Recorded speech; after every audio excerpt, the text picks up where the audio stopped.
আসসালামু আলাইকুম। আশা করছি সবাই ভালো আছেন। আলহামদুলিল্লাহ আমরা ভালো আছি। তো আজকে আমি বিরিয়ানির রেসিপি নিয়ে আসলাম। পেঁয়াজ, আলু, মাংস অল্প করে পাকাবো। মশলা, পাত্রে আমি বসায় দিছি।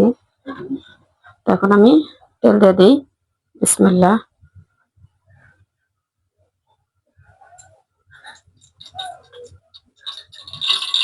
বিসমিল্লাহ দিয়ে দিলাম পেঁয়াজ কুচি।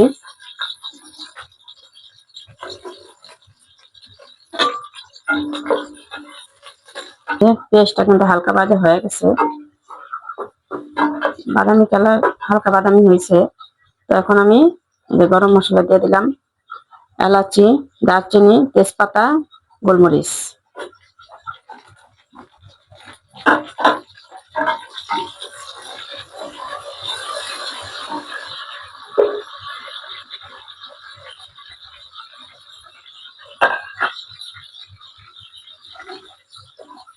এ পর্যায়ে আমি মাংস দিয়ে দিলাম।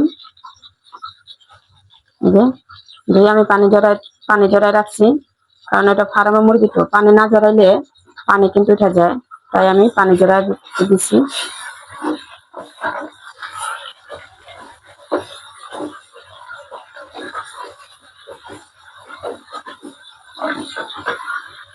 আমি একটু পেঁয়াজের সাথে মুরগিটা ভাজি, তারপর আমি সব মশলাগুলো দিয়ে দিব। এই যে মাংসটা আমি ভাজছি, 10 মিনিট হবে। তো এখন আমি একে একে সব মশলাগুলো দিয়ে দিব। ঠিক আছে, মশলাগুলো দিই। প্রথমে দিলাম লবণ, তারপর দিলাম আদা রসুনের পেস্ট 2 চামচ দিলাম, ধনিয়ার গুঁড়া, মরিচ গুঁড়া, জিরার গুঁড়া। এটা হলো বিরিয়ানি মশলা বাটা, আর এটা হলো বাদাম বাটা। দিয়ে দিলাম টক দই। টক দইটা ডিপে ছিল, তো যা গলছে তাই দিলাম পরিমাণ মতন। আমি সব মশলাগুলো একে একে দিয়ে দিলাম।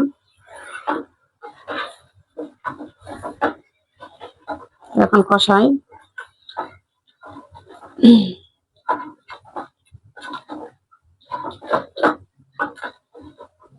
পানি দিব না, কারণ কক মুরগি বড়টা, তো এটা পানি এমনি উঠবে, তাই আমি পানি দিলাম না।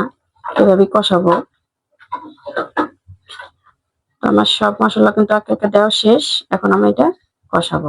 এই যে এখন আমি ঢাকা দিলাম, কষানো হোক। আসেন দেখি মাংসটা কষানো হলো কিনা।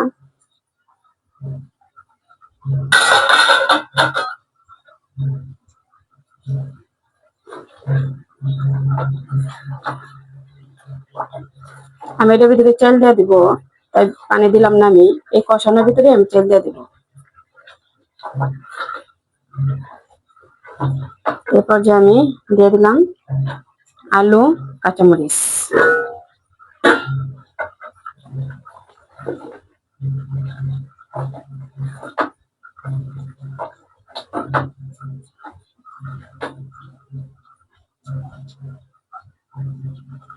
ঠিক আছে, আর কষানো হোক, তারপর আমি চাল দিয়ে দেবো।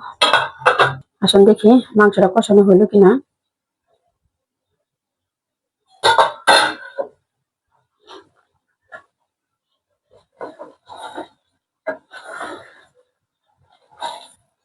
মাংসটা কিন্তু অনেকক্ষণ আমি কষাইছি, কিন্তু কষাইতে কষাইতে দেখতেছি মাংসটা গইলা গেছে।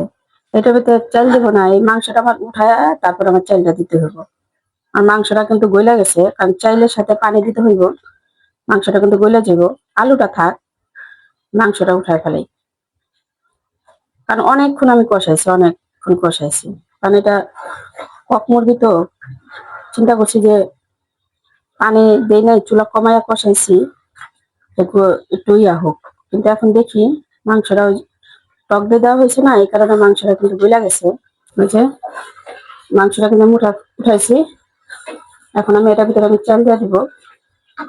বিসমিল্লাহ। চাল দিয়ে একটু কষা পানি দিয়ে দেবো, কারণ পানিটা আমি আলাদা বলক দিয়ে রাখছি।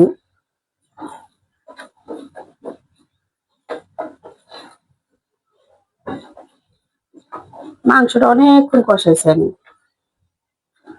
কষানো যেভাবে গলে যাবে এটা আমরা বুঝতে পারি নাই। এ পর্যায়ে লবণ দিয়ে দিলাম। আমি কিন্তু আর কোনো মশলা অ্যাড করবো না, কারণ এখানে মুরগিতে কিন্তু আমি অনেক মশলা দিচ্ছি, সেটা তো আপনারা দেখছেন। আমি মুরগির মশলা দিয়ে আমি পোলাওটা পাক করবো।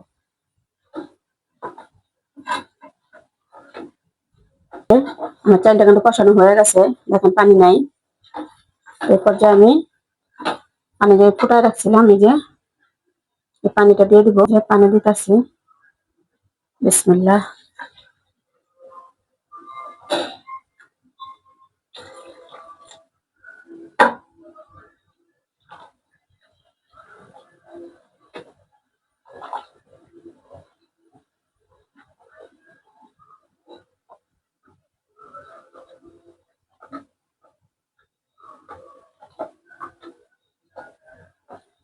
এমনিতে দেখছেন মাংস অনেকটাই ফুলে ফুলে গেছে, মাংস ফুলে গেছে। চুলা কমাই রাইখা আমি ঘুমাই গেছিলাম, পরে দেখি মাংস আজ দিছিলাম, তারপর মাংস দেখি ফুলা ফুলা গেছে। আর একটু পানি দেই।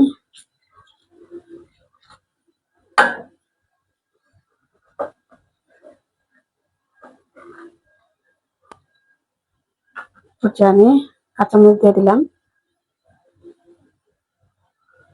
ঠিক আছে, ঢাইকা দেই, বলক আসুক। দেখি পোলাওটা বলক আসলো কিনা। বলক আসা করছে।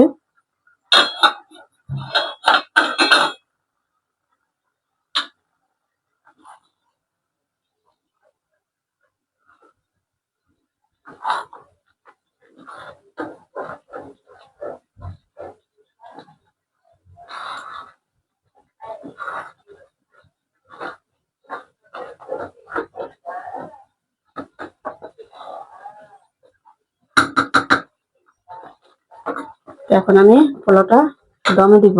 লবণ কম হয়েছিল, তাই আবার লবণ দিলাম।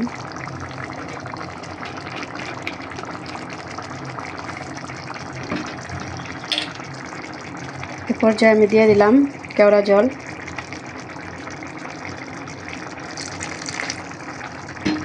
এক চামচ পরিমাণ দিলাম।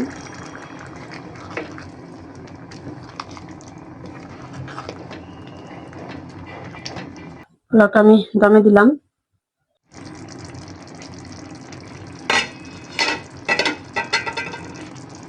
আঁচটাও কমাই দিছি।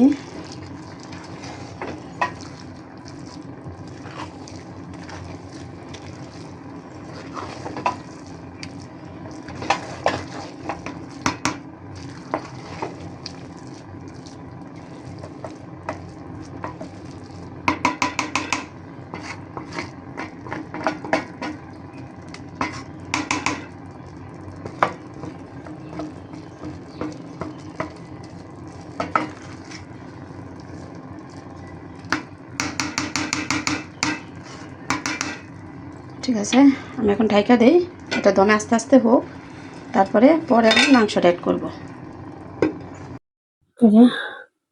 দমে অনেকক্ষণ রাখছি, এখন আমি মাংসটা অ্যাড করবো।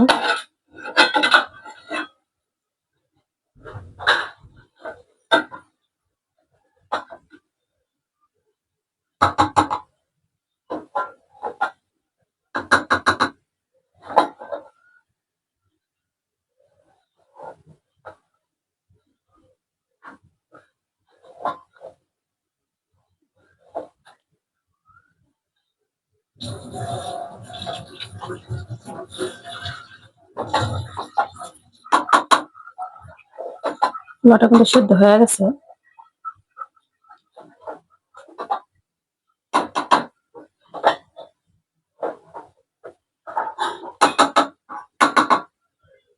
আরেকটু যদি আমি দমে রাখি তাহলে একদম পারফেক্ট হয়ে যাবো। এখন মাংস দিয়ে তারপর আমি দমে রাখবো। আমি কিন্তু পানি মাইপা দিই নাই, আমি পোলাওতে কোনো পানি মাইপা দিই না। মাশাআল্লাহ, আমার পোলাও খুব সুন্দর হয়।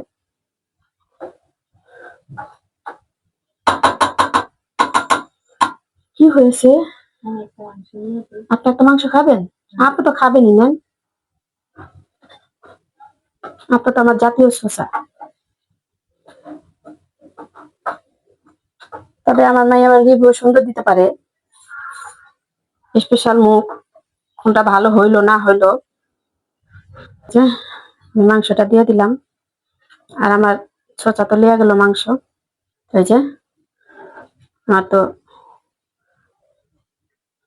এখন আমি এইভাবে আমি আধা ঘন্টা 15 মিনিট রাখবো, তারপর আমি আবার একটা উল্টান দিয়ে তারপরে বাইরে আপনাদের দেখাবো।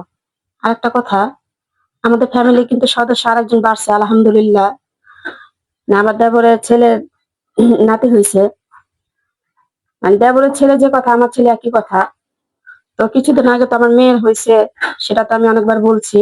তো আজকে এটা আমি বলে দিলাম, আমার আরেকজন নাতি আসছে, নাতনি। আমার ঘরে হয়েছে, আমার মেয়ের ঘরে হয়েছে নাতি, আর আমার ছেলের ঘরে হয়েছে নাতনি। তো সবাই দোয়া করবেন, মাশাল্লাহ সবাই খুশি। তো ঠিক আছে, এটা আমি দমে রাখি। এখন দেখি পোলাওটা একদম হইলো কিনা। তো মনে হয় আমার পোলাওটা পুরা রেডি হয়ে গেছে। উল্টাই উল্টাই দেখাই আপনাদের। বিসমিল্লাহ। এই যে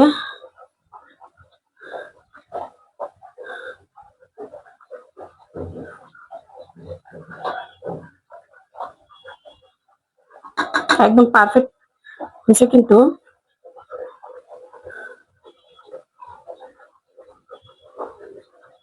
আর আমি যদি মাংসের সাথে যদি চালটা দিতাম না, তাহলে মনে করেন মাংস পাত্তাই পাওয়া যেত না, চাইলে চাইলে শুধু দেখা যেত। তা এখন মাংসটা উঠানে একটু মাংসটা ঠিক আছে। এই যে আমার পুরো বিরিয়ানি রেডি হয়ে গেল।